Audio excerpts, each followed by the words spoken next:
El que vaig fer va ser buscar 9 persones de l'estat espanyol que haguessin matat per amor o posat la seva vida en risc per certa noció d'amor.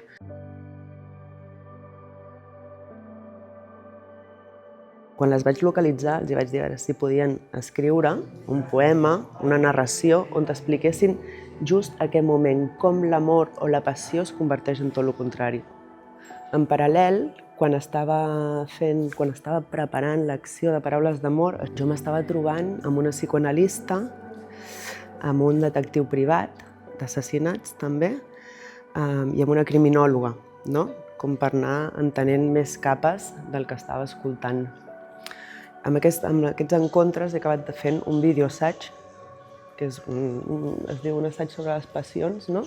I en aquest cas, igual que en el teatre, jo qui tenia de referència eren els mites grecs, no? En aquest videoassaig el que he treballat és amb cançons de la cultura popular, no? I amb els videoclips, no?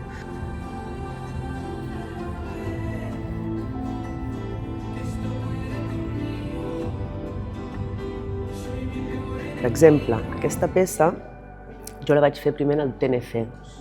I vaig començar en el TNC, que és un espai escènic, no? Llavors jo pensava, bueno, l'amor en escena, a partir dels mites grecs, no? S'ha representat 1000 cops.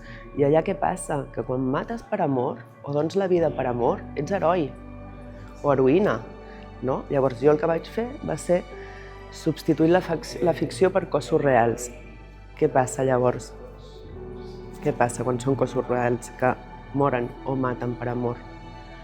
Llavors, crec que la cultura té molta responsabilitat amb la nostra manera d'estimar, no?